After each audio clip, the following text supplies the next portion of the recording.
Bom dia a todos. Hoje, dando continuidade ao programa da disciplina de CAC 2, hoje, nessa aula, eu vou falar sobre o assunto hérnias da parede abdominal.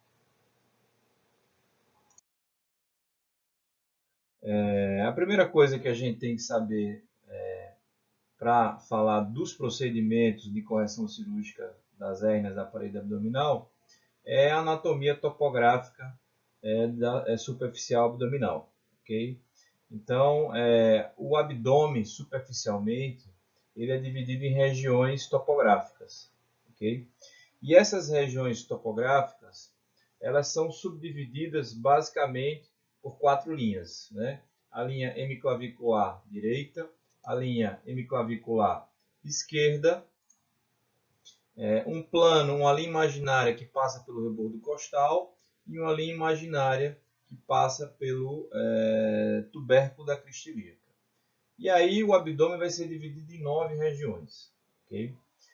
A região mais superior e à direita, nós vamos chamar de hipocôndrio direito.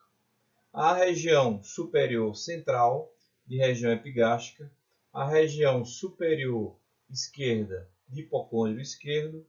A região da parte mediana do lado direito, de flanco direito, do lado esquerdo, de flanco esquerdo, ou parede abdominal lateral, é a mesma coisa. Na região central de mesogástrio, ou região periumbilical, são sinônimos. Na parte inferior à direita, vai corresponder à região inguinal direita, região inguinal esquerda, e a parte mais inferior, região hipogástrica. Tá? Então, o abdômen, topograficamente, em sua superfície, vão ser divididos em 9 regiões. E aí isso vai ser importante, principalmente, para a gente localizar, né, topograficamente as hérnias da parede abdominal. A parede anterolateral do abdômen, ela vai ser composta basicamente de 4 músculos. Né? Um músculo mais centralizado e de uma topografia longitudinal vai ser chamado de músculo reto abdominal. É o músculo mais central, né, da parede abdominal, com seu correspondente contralateral. A parte mais lateral do abdômen, ainda sendo anterior, topograficamente existem 3 músculos, né, de espessuras diferentes, que são o músculo oblíquo externo do abdômen, o músculo oblíquo interno do abdômen e o músculo transverso abdominal. Okay?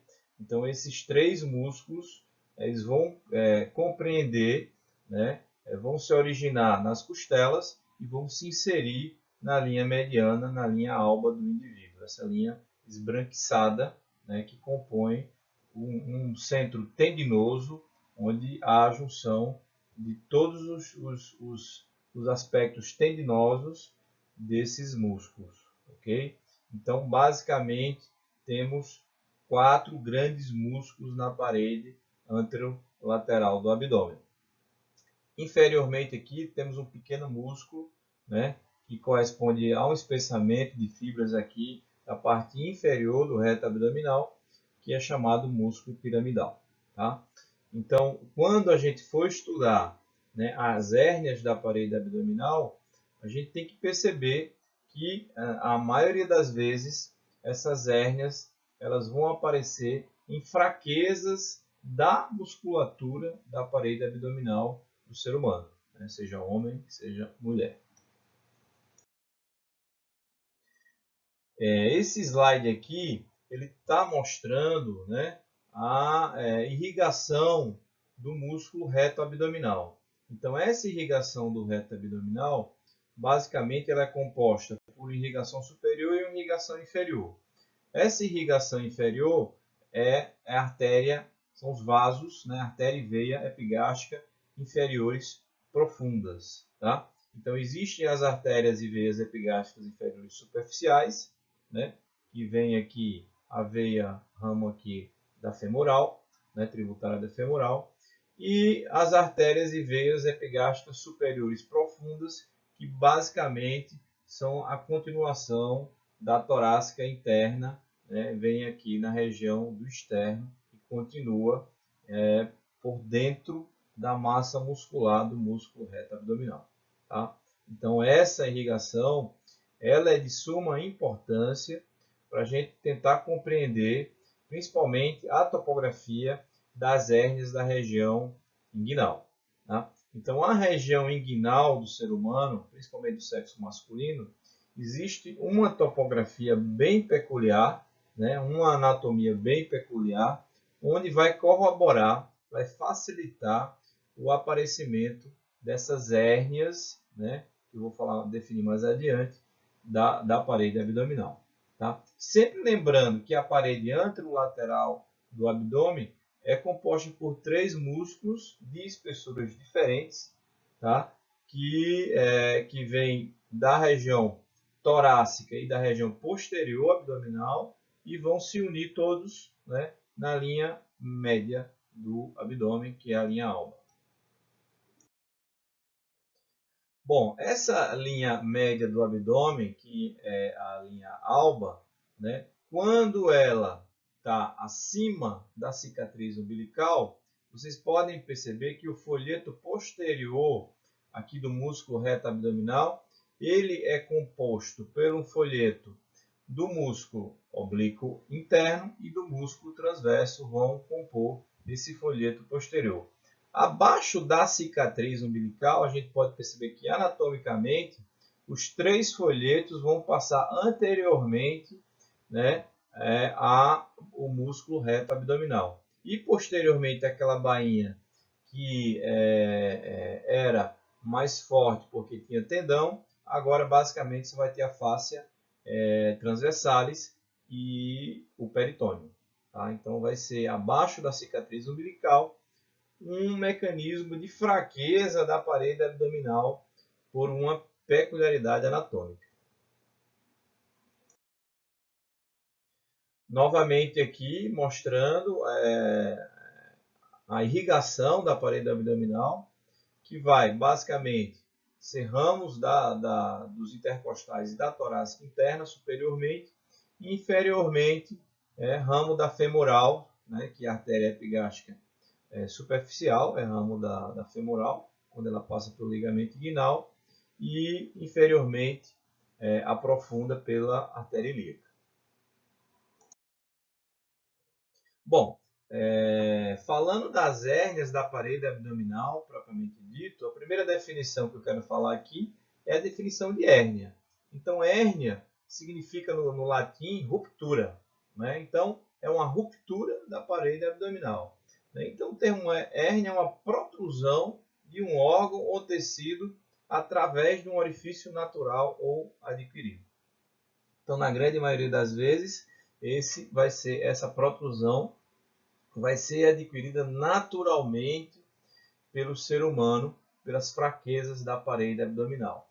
Então, nesse slide, a gente está percebendo, né, herniações pela parede abdominal, na linha alba, herniações por entre aqui o músculo reto abdominal, que nesse caso aqui foi devido a uma incisão prévia, e a gente vai chamar essa hérnia de uma hérnia incisional, e uma hérnia aqui na linha semilunar, que é essa linha da borda lateral do reto abdominal, chamada linha semilunar, e aí também é uma hérnia que foi primeiro descrita por Spiegel, e a gente vai chamar essa hérnia de Spiegel.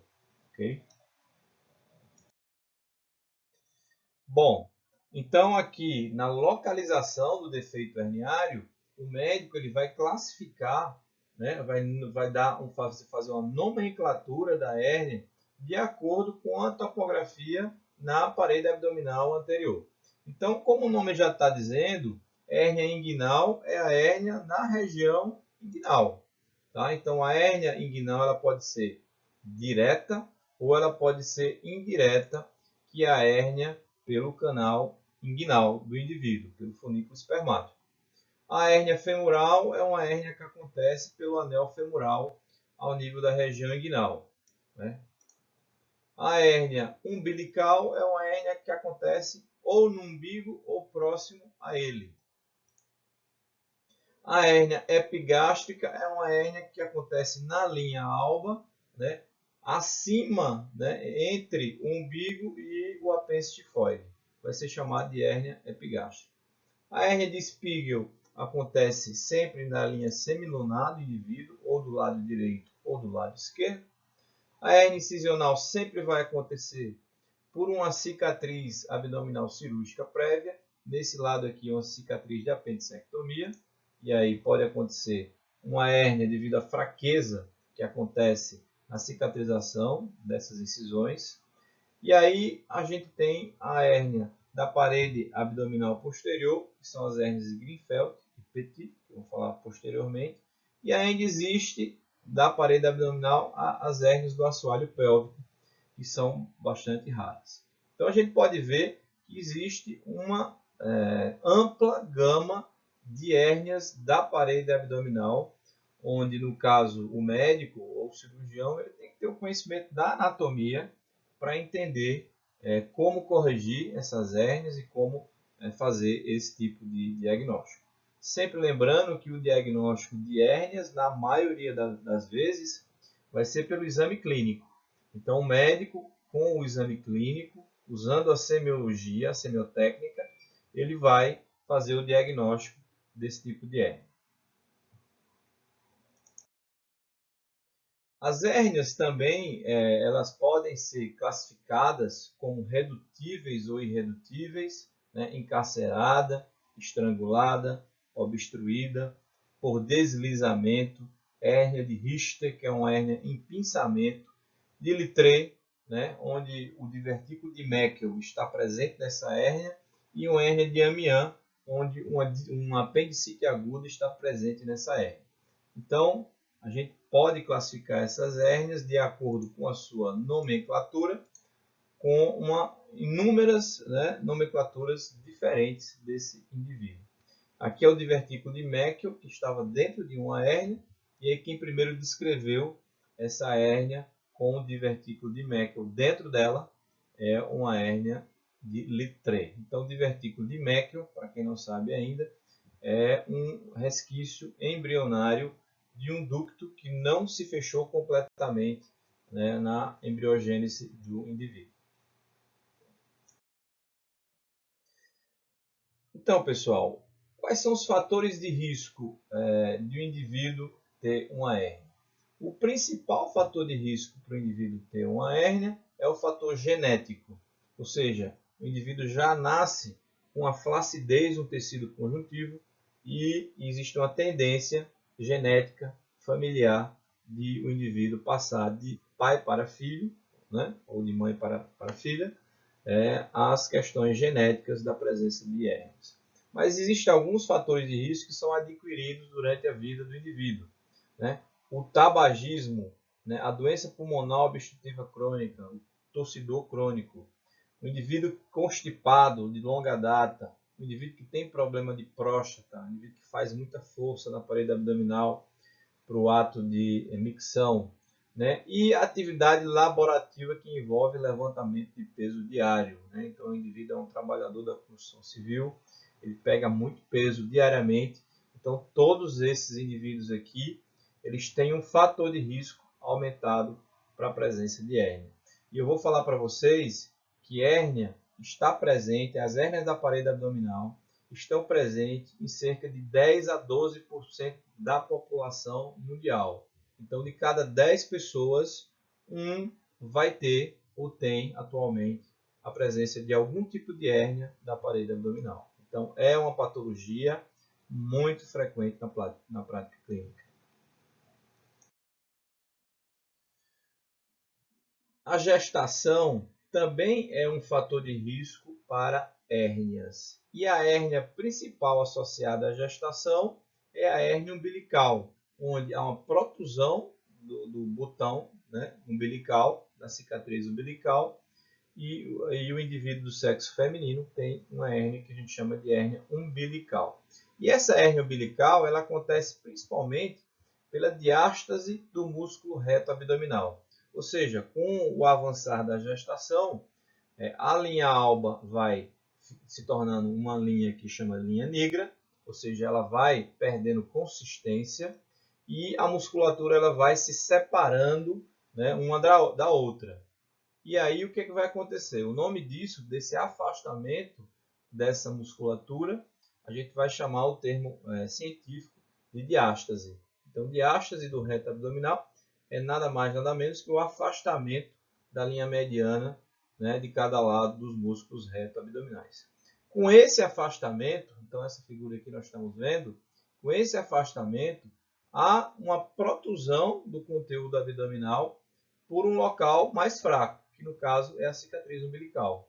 Né? Então é bastante comum, né, durante ou após a gestação, né, a mulher encontrar ou fazer um diagnóstico de uma hérnia na região umbilical. Existe um aforismo na medicina que fala que hérnia diagnosticada é hérnia operada. Então, feito o diagnóstico da hérnia, clínico ou por exame de imagem, já está indicado a cirurgia de correção desse tipo de problema.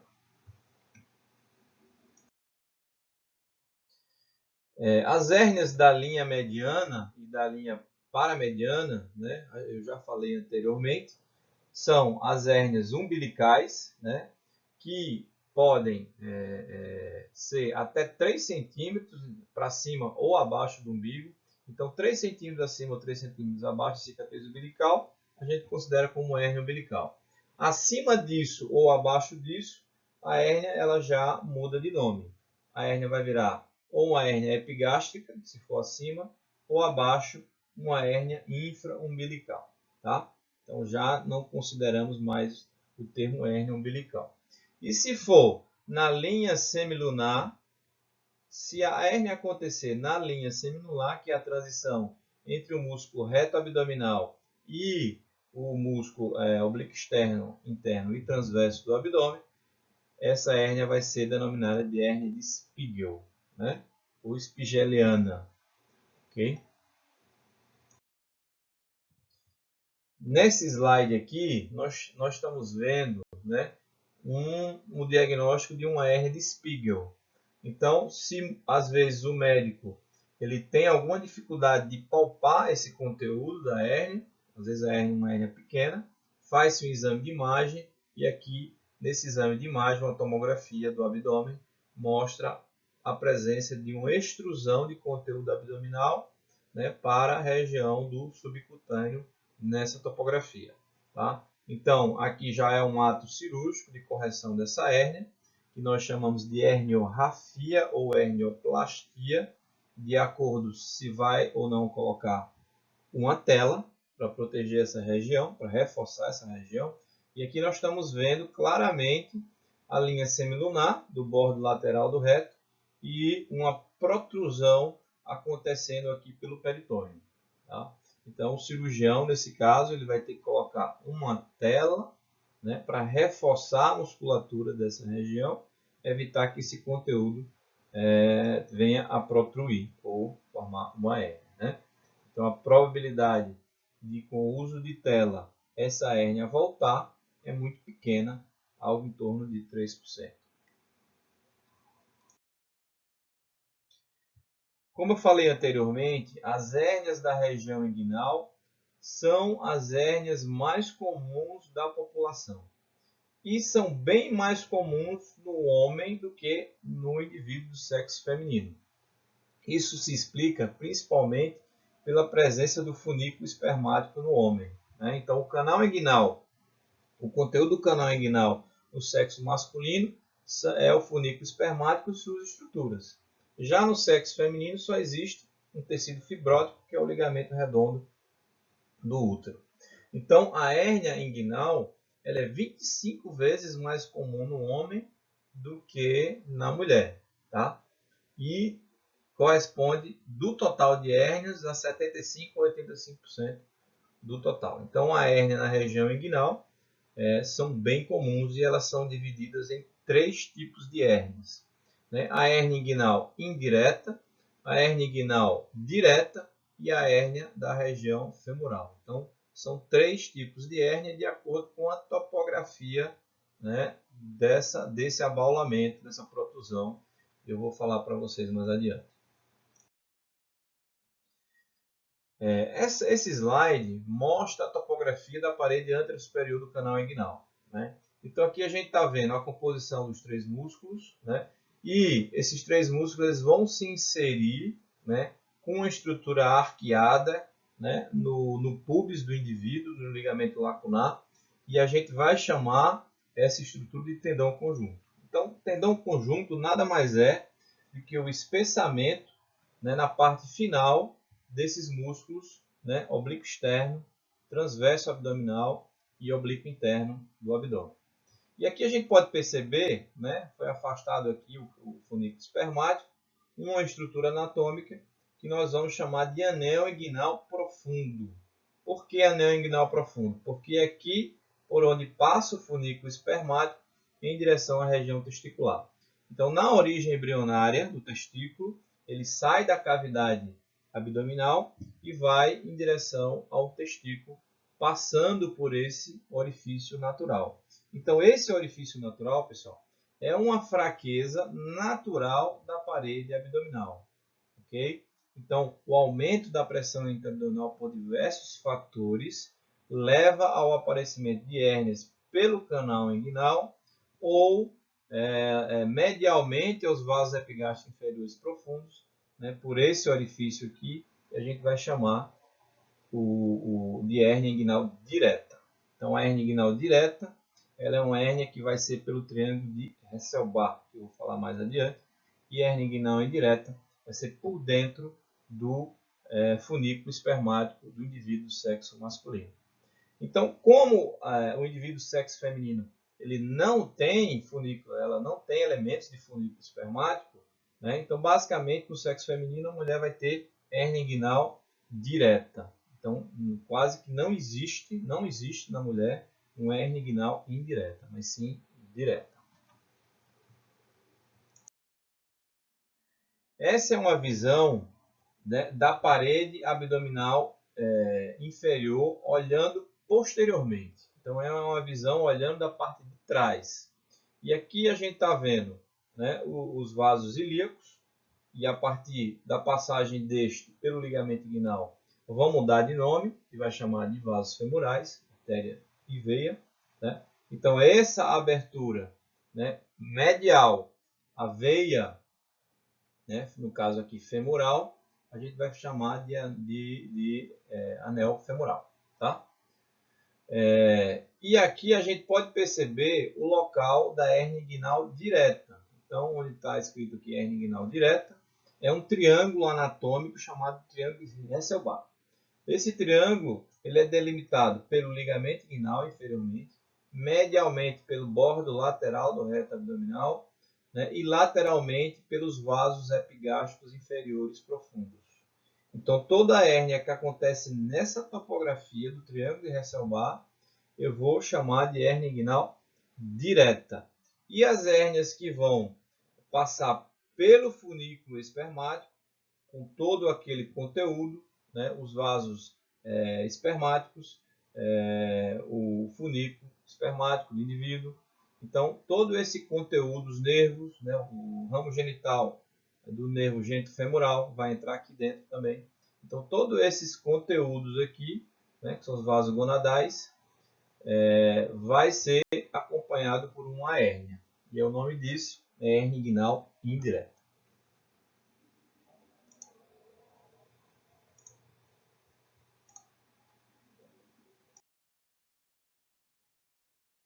Bom, esse slide ele explica melhor, né, a presença da hérnia inguinal indireta. Então, vocês podem perceber uma alça do intestino delgado adentrando pelo anel inguinal profundo, que é essa seta amarela, e há uma tendência de, com o decorrer do tempo, essa alça intestinal ela vai parar junto do testículo e a gente vai chamar essa hérnia inguinal agora de hérnia inguinoescrotal. Então, toda a hérnia que avança em direção ao testículo do ser humano do sexo masculino, nós vamos chamar ela de hérnia inguinoescrotal, tá? Então, ela avança aqui pelo anel inguinal profundo em direção ao testículo. ok? Então, essa hérnia aqui, ela é bastante comum, né? Principalmente na criança, porque esse conduto vaginal aqui, muitas vezes na criança pequena, até uns 3, 4, 5 anos, ele não está fechado. Então, ele só vai fechar depois dessa idade, 3, 4, 5 anos. Então, geralmente, o cirurgião pediátrico, ele aguarda essa idade, em torno aí de seus 5 anos, para fazer a correção cirúrgica dessa hérnia, porque se você esperar um pouco, esse período, né, não operar de imediato, às vezes essa hérnia vai fechar espontaneamente. Novamente aqui, né, o triângulo inguinal, que é o triângulo de Hesselbach, onde a gente está observando os vasos, no caso aqui testiculares, né, entrando no anel inguinal profundo, juntamente com o ducto deferente do indivíduo sexo masculino. Tá? Bom, a hérnia, como eu falei para vocês, né, no exame clínico do abdômen, ela pode ser uma hérnia irredutível. O que é isso daí? Toda vez que esse conteúdo sai, ele é extruído pela hérnia, né, sai da cavidade abdominal, o médico, se o paciente estiver sentindo dor, se estiver sentindo alguma sintomatologia, o médico pode fazer uma manobra para introduzir esse intestino de volta à cavidade peritoneal. Então, toda vez que essa hérnia ela não volta à cavidade peritoneal, eu vou chamar essa hérnia de irredutível ou hérnia encarcerada. Então, já é um problema adicional, né? Muitas vezes o paciente vai precisar de uma cirurgia de emergência. Por quê? Porque essa hérnia está fazendo um pinçamento no conteúdo de alças intestinais. Tá? Então, pode ser que esse paciente, se ele tiver uma hérnia irredutível, ele precise ser operado de urgência. Bom, vai chegar o momento que esse encarceramento dessa hérnia vai começar a isquemiar a alça intestinal. Pode ser o cólon do indivíduo, pode ser a alça de intestino delgado. E nesse momento, aí sim, o cirurgião, no caso, vai ter que indicar uma cirurgia de emergência para esse paciente. Então, você vai fazer uma cirurgia de emergência, ressecar, tirar a parte do intestino isquemiada e corrigir a hérnia do indivíduo.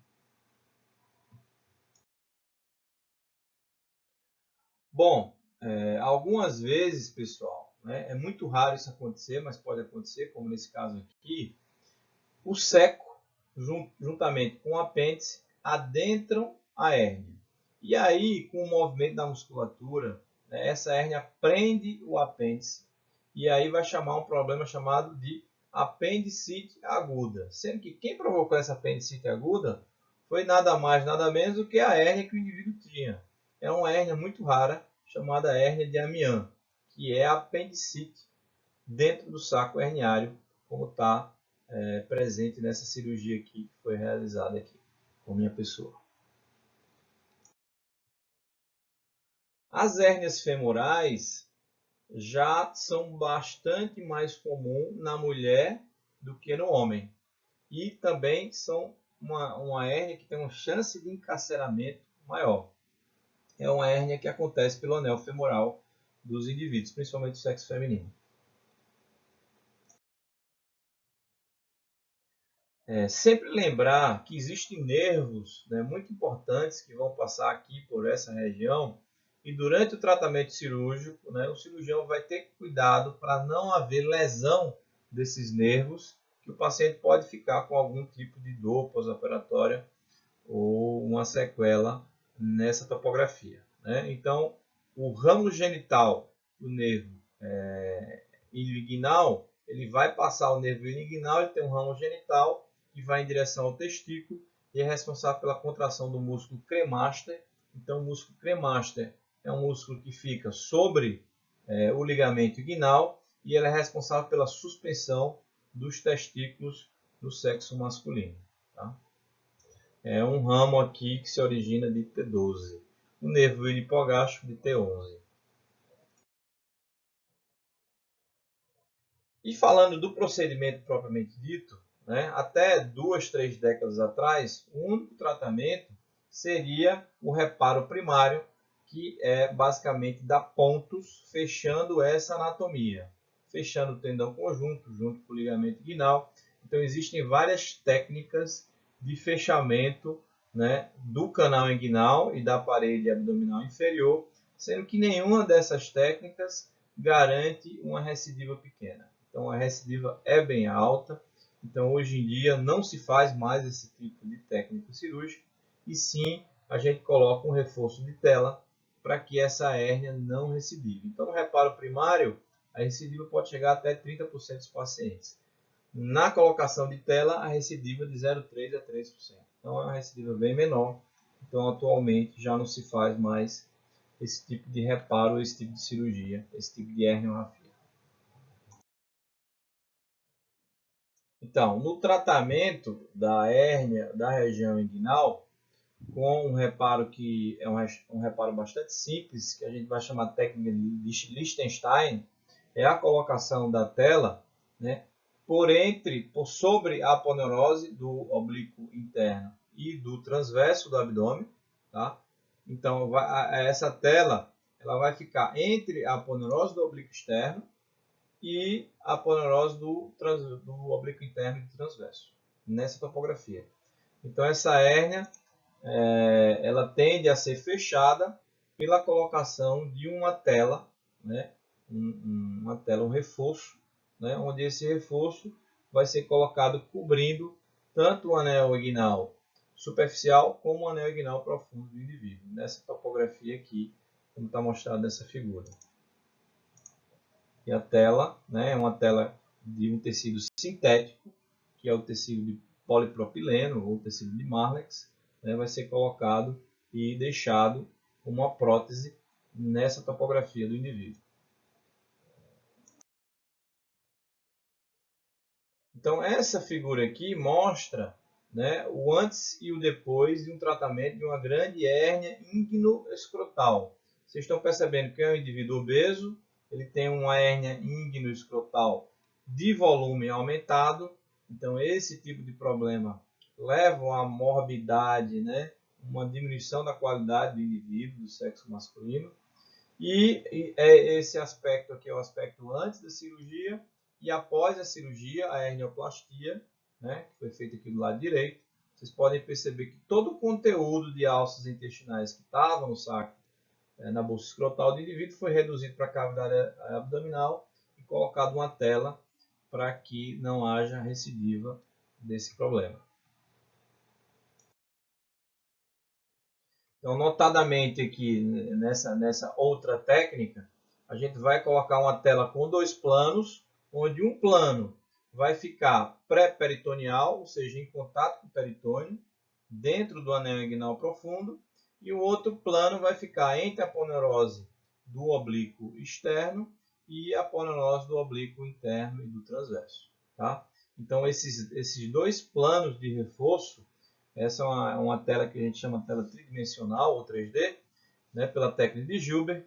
Ela também tem melhores resultados do que a colocação da tela em um plano só. Okay? Quando essa hérnia ela é bilateral, ou seja, dos dois lados, então existe uma técnica cirúrgica onde o cirurgião ele vai abrir a linha mediana, em vez de fazer duas inguinotomias, uma de cada lado, ele abre a linha mediana e coloca uma grande tela, né, subaponeurótica, cobrindo os dois lados, os dois anéis inguinais profundos, né, nessa topografia aqui. Então vocês estão percebendo que o cirurgião vai colocar uma grande tela de cada lado para cobrir o anel inguinal profundo e evitar que esse indivíduo tenha a hérnia. Chama técnica de estopar. Existem ainda hérnias da parede abdominal posterior, que são as hérnias de Greenfeld, que é do triângulo lombar superior, e a hérnia de Petit, que é do triângulo lombar inferior. Tá? São muito raras essas hérnias, e da mesma forma se coloca uma tela para ocluir esses triângulos, seja o triângulo lombar superior ou o triângulo lombar inferior, né? e cirurgicamente você põe essa tela aí para evitar que esse indivíduo tenha a recidiva dessa hérnia.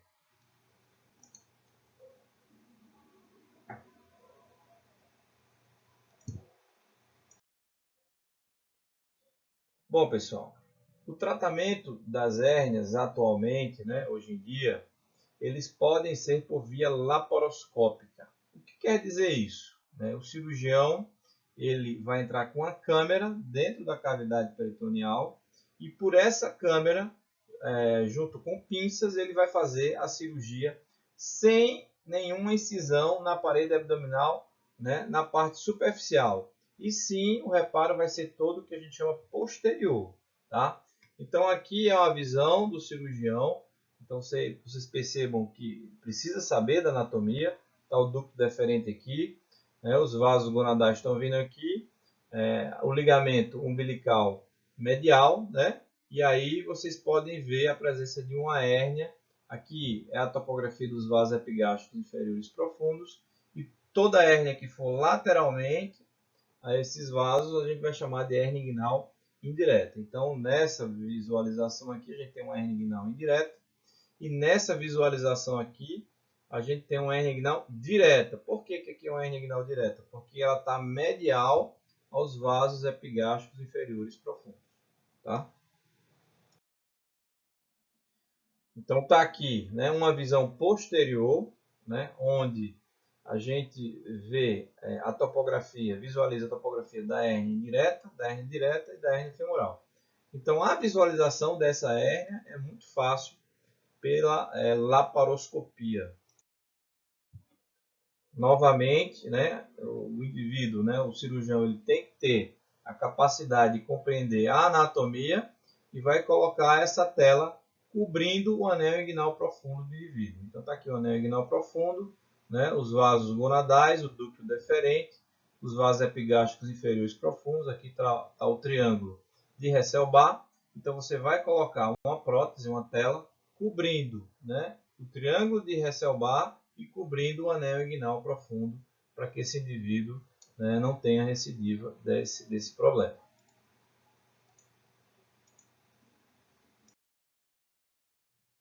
Também aqui uma visão laparoscópica, ligamento umbilical medial, vasos epigástricos inferiores profundos.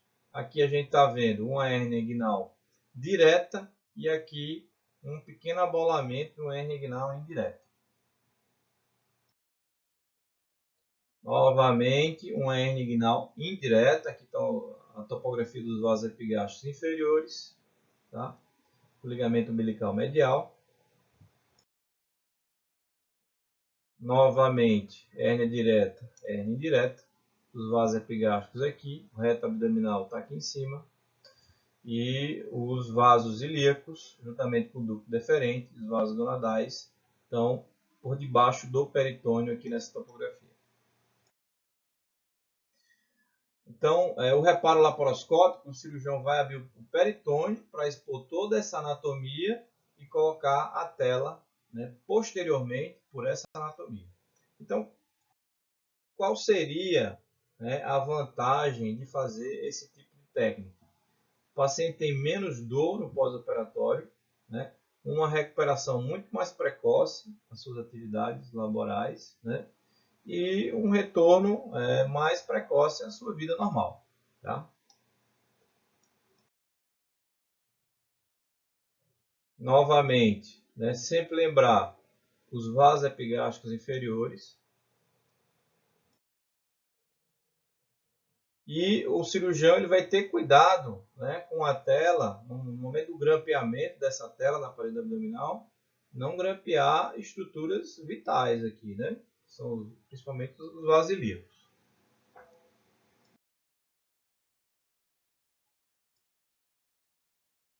Então, né, já com a dissecção do peritônio, aqui está o púbis com ligamento inguinal, e o cirurgião, no momento do grampeamento, né, ele evita esse triângulo aqui, onde tem os vasos epigástricos e tem, aqui estão em vermelho os vasos epigástricos, o ducto deferente em branco, em azul os vasos ilíacos. Então, ele evita qualquer tipo de manipulação aqui nessa região, que chama de triângulo do desastre. Isso aqui, essa parte metálica é um grampeador de tela, então ele vai fixar a tela na parede abdominal posterior, inicialmente pelo pubis, né, e vai fazer o fechamento do peritônio, né, para finalizar a cirurgia da hérnia inguinal por videolaparoscopia. Também por essa técnica pode ser feito o fechamento da hérnia femoral. Então aqui a gente está vendo o ligamento inguinal do indivíduo, né, e uma hérnia femoral. Lembrar que as hérnias femorais são hérnias que estrangulam com facilidade, né? Então aqui está um indivíduo sexo feminino com um quadro de obstrução intestinal, porque ela tinha uma hérnia, né, femoral. Então foi resolvida a obstrução do intestino e depois corrigido a hérnia do indivíduo. Hérnias umbilicais, eu já falei no começo da aula, são bem mais comuns nas mulheres, tá? Principalmente pela questão da gravidez e, né, diástase da musculatura do reto abdominal, e o conteúdo abdominal, né, facilmente protrui ou hernia pela cicatriz umbilical. Okay? Bom, ainda existem as hérnias que a gente chama de incisionais. O que é isso? Quando o indivíduo sofre um procedimento cirúrgico abdominal, aquela região onde foi feita a incisão tem uma fraqueza, né? Então, por aquela incisão, posteriormente, 1, 2, 3, 4, 5, 10 anos após a cirurgia, o indivíduo pode evoluir com uma hérnia que nós chamamos de incisional. Então, está aqui um indivíduo de sexo feminino, uma grande, gigantesca hérnia incisional, e aqui na tomografia mostrando todo o conteúdo abdominal que está saindo por aquele defeito da parede abdominal. Tá?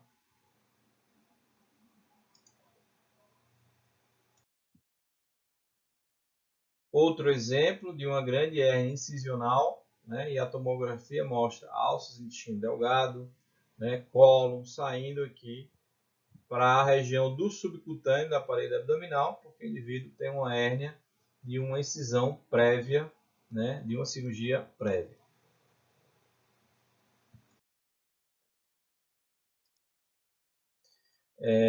Isso aqui é basicamente a parte de técnica cirúrgica, que essa tela ela pode ser colocada por cima, né, por entre ou por baixo da aponeurose.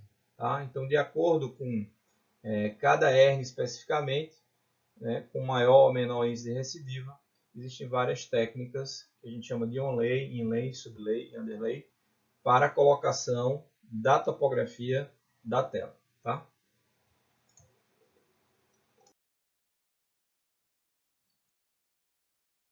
Bom, aqui é uma técnica que é bastante comum, que é a técnica sublay, a técnica de Reeves, onde você abre a aponeurose do músculo reto abdominal e vai colocar a tela nessa topografia.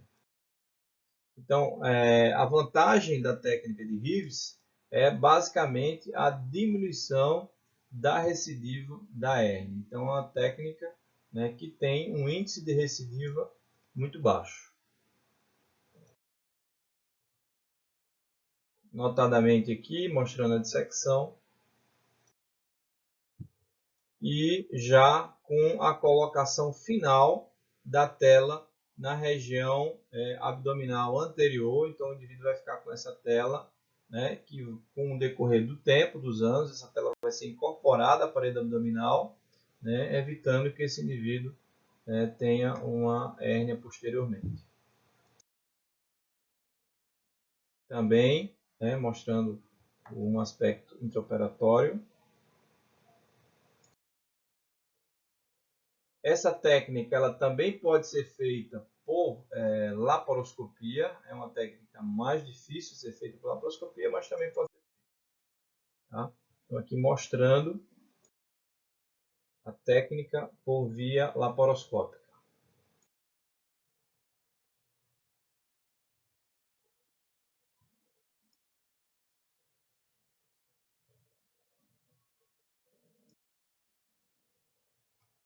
Essa visão aqui, pessoal, é uma hérnia ventral, ou seja, da parede abdominal anterior, onde o conteúdo do saco herniário, basicamente aqui é epíplo, né? O epíplo está saindo pelo anel herniário, indo em direção ao subcutâneo da parede abdominal.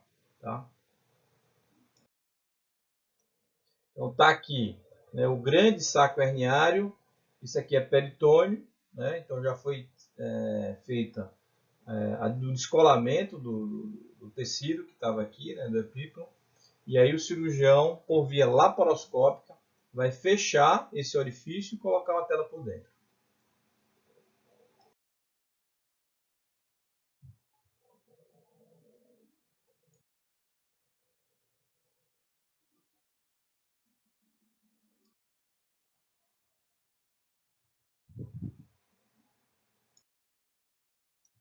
E aí, por último, né, coloca-se a tela que vai ficar em contato com as alças intestinais e acontece o grampeamento, uma tela específica, né, que vai ficar em contato com as alças intestinais. Então essa tela não vai ficar por fora da parede abdominal, mas sim por dentro da parede abdominal. É uma técnica que é mais trabalhosa de ser realizada, mas com aspectos de não ter uma incisão abdominal, de menos dor pós-operatória e uma recuperação precoce às atividades do indivíduo.